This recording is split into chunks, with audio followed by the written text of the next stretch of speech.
Salut tout le monde, j'espère que vous allez bien. Nouvelle vidéo sur la chaîne aujourd'hui, vidéo un petit peu spéciale aujourd'hui. J'ai pas mal de questions qui me sont posées sur mes différents réseaux sociaux et on me pose pas mal de questions autour du métier de vidéaste, de comment on le devient et surtout quel matos on utilise. Comment tu fais pour avoir tes clients, des choses comme ça. Et je me suis dit c'est bien de faire un petit format un peu à la cool, voilà, comme je fais d'habitude, à me filmer tranquillement au bureau. J'en profite clairement d'avoir une météo clairement pourrie sur cette fin mars pour faire cette vidéo. J'avais pas mal de tournages cette semaine à différents endroits de la France pour faire de la captation drone. Et au final, j'ai tout annulé vis-à-vis de la météo qui est pourrie. J'en profite aussi pour vous demander de vous abonner. C'est vrai que c'est un truc que je rappelle à chaque fois dans la vidéo, mais je vois encore beaucoup de monde qui n'est pas abonné. Dans cette vidéo, du coup, je vais vraiment brosser large, clairement. Peut-être que ça va prendre 3 jours. J'espère que le montage sera pas trop long à faire. L'idée, du coup, c'est de vous parler de comment se lancer, comment moi je me suis lancé. Vous donner aussi un point de vue de comment vous pouvez vous lancer à ma manière, sachant que je sais très bien qu'il y aurait plein de personnes qui ne conseilleraient pas de faire comme je vais faire. Mais pour moi, ça a du sens.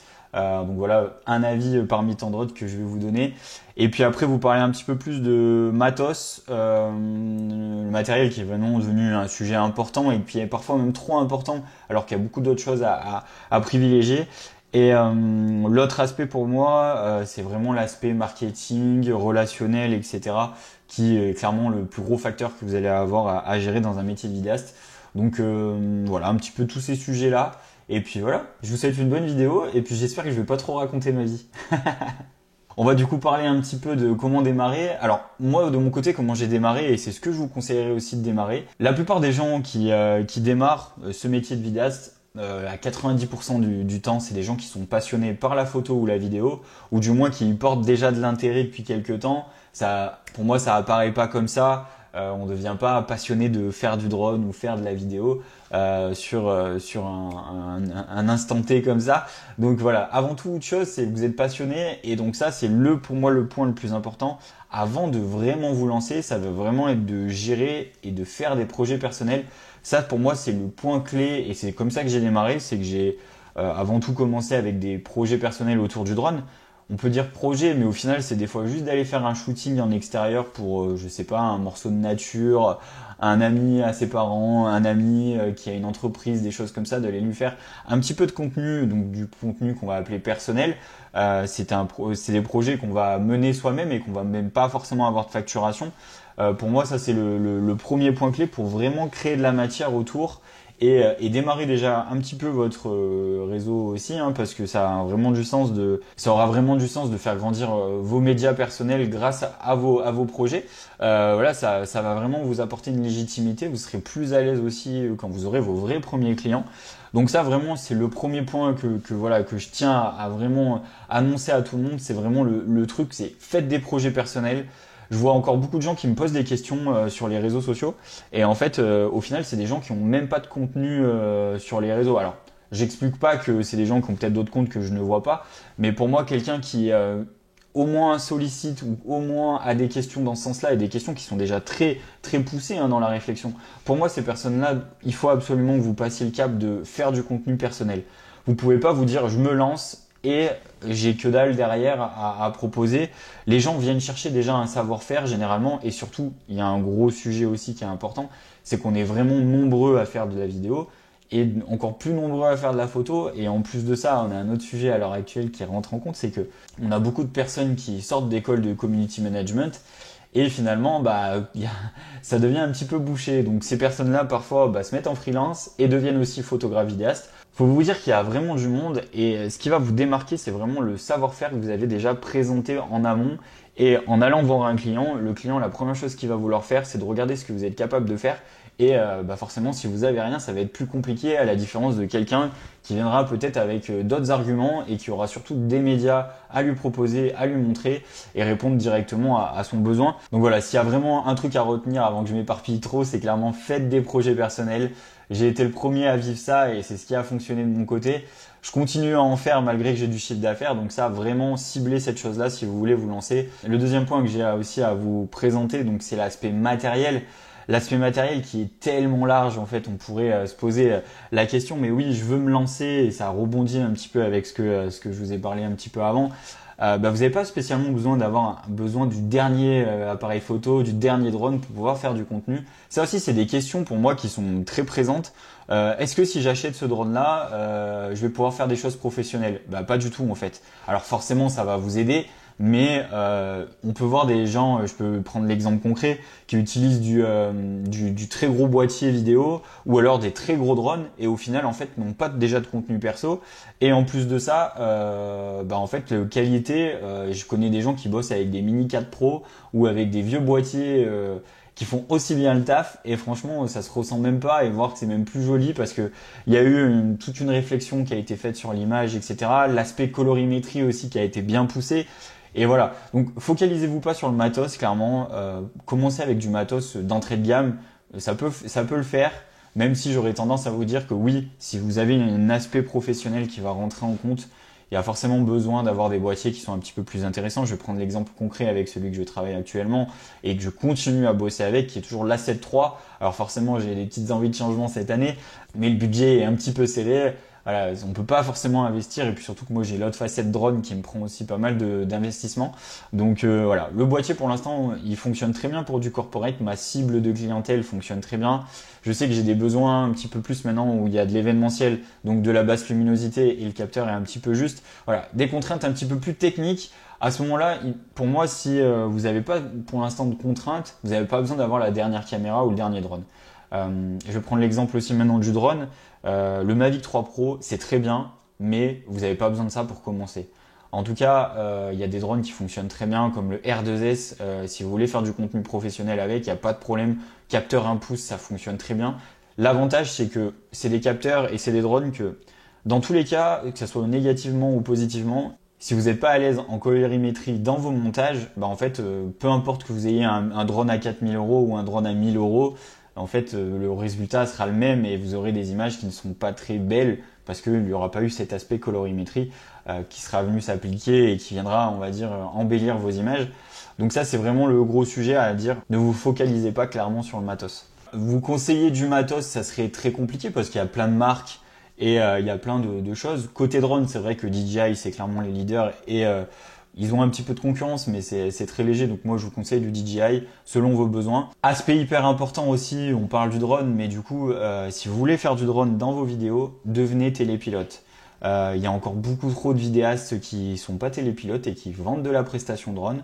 Jusqu'au moment où en fait il va vous arriver quelque chose et là ça sera la merde clairement.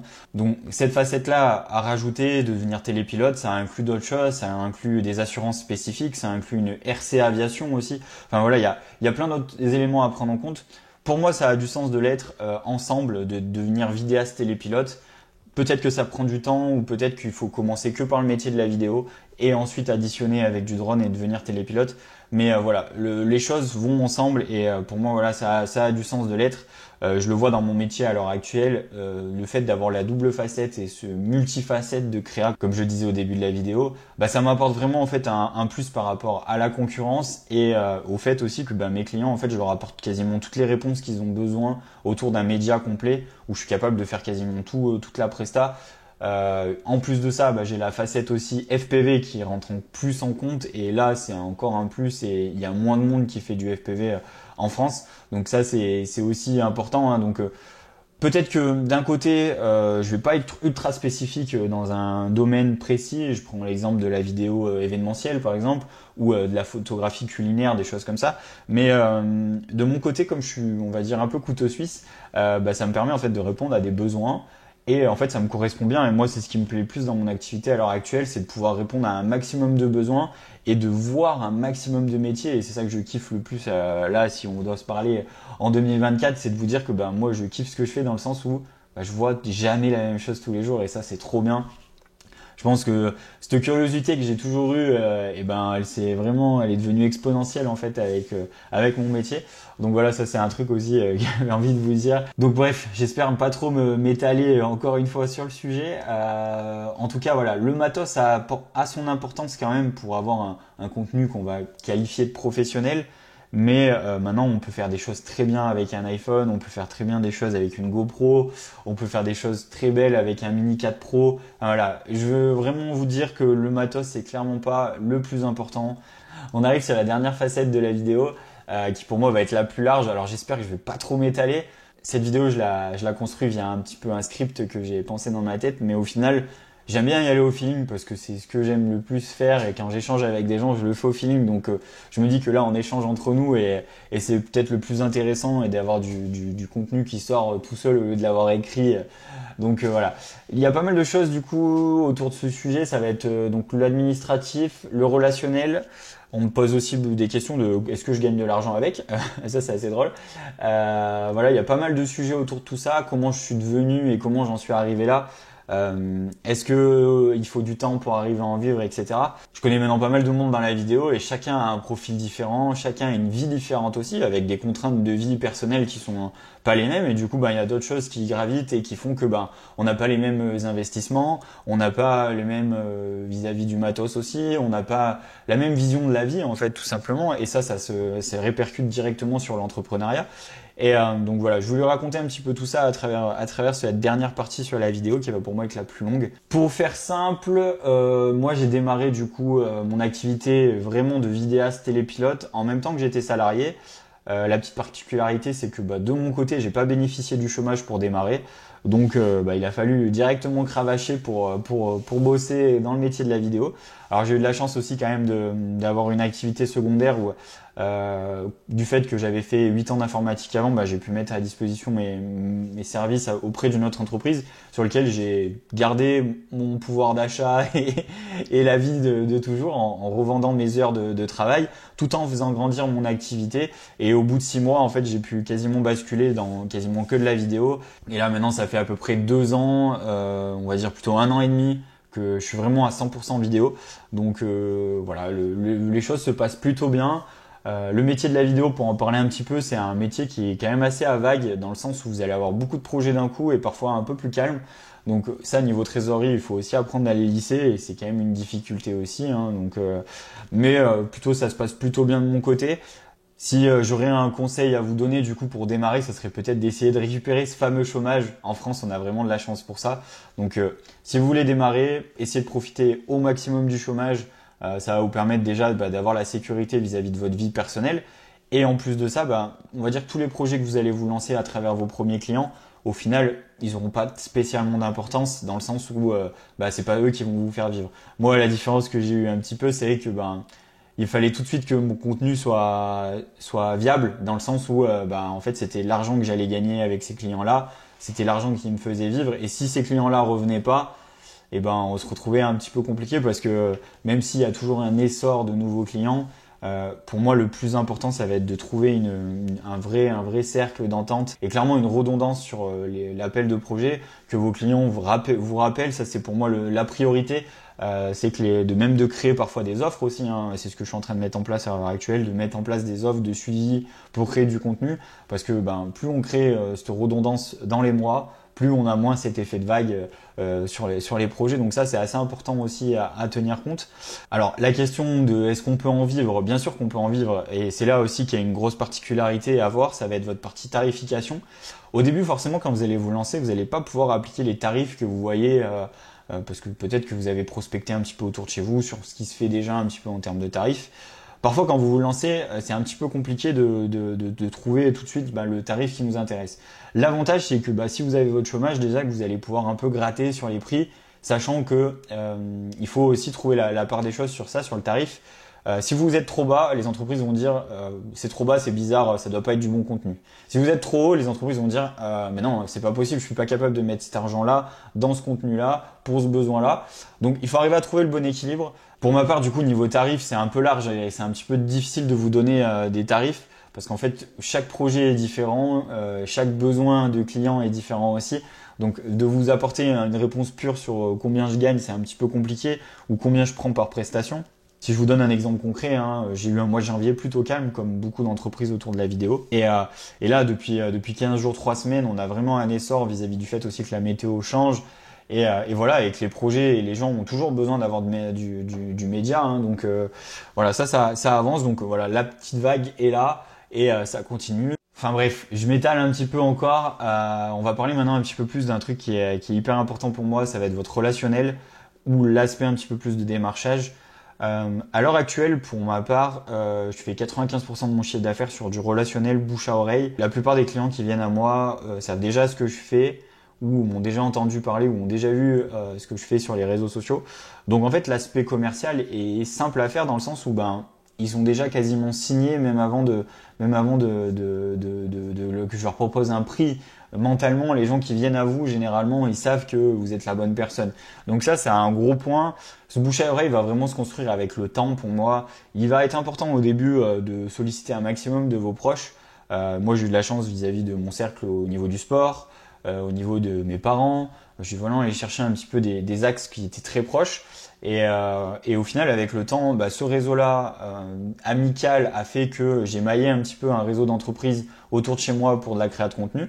Et avec le temps, on a fait en sorte que cette personne me connaît, ils cherchent un vidéaste, ils font appel à moi. Et ce maillage de bouche à oreille qui fait que je vis à l'heure actuelle de la vidéo. Et ça, c'est trop bien de l'entendre et c'est surtout hyper satisfaisant dans le sens où je fais pas de prospection ou très peu. D'ailleurs, c'est quelque chose et c'est un sujet. Je serais preneur d'avoir des vrais avis de prospection vidéo parce que au final, je suis dans le cap là où je vis de la vidéo, mais maintenant je veux en grandir encore plus, faire de l'investissement et faire évoluer ma vie, tout simplement aussi ma vie personnelle. Je veux faire grossir un petit peu plus mon activité et voilà, si vous avez vraiment des astuces sur la prospection, je suis preneur. De mon côté, c'est vraiment un truc que j'ai très peu fait pour l'instant. J'ai dû envoyer une dizaine de mails depuis que je fais mon activité. Voilà, c'est vraiment ce truc-là à prendre en compte dans le sens où si votre réseau au début fonctionne bien et que vous arrivez à le faire grandir, ça devient démesuré.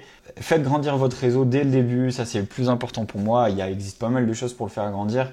Même en tant que freelance, voilà, le fait de juste passer autour de vous, de pourquoi pas démarcher et faire des projets gratuitement aussi. Faut l'entendre. Et moi j'ai été le premier à le faire au tout début, où il fallait faire un petit peu du contenu gratuit. Alors ça n'a pas duré longtemps parce qu'après il fallait gagner un petit peu de thunes, mais voilà, j'ai eu déjà des sujets comme ça. Donc voilà, favorisez clairement le bouche à oreille, c'est ce qui va vous faire grandir et faire grandir votre activité. Bon, j'espère que cette vidéo va pas durer 3 jours. J'ai lancé un rec sur la caméra, on va aller voir à combien de temps j'en suis.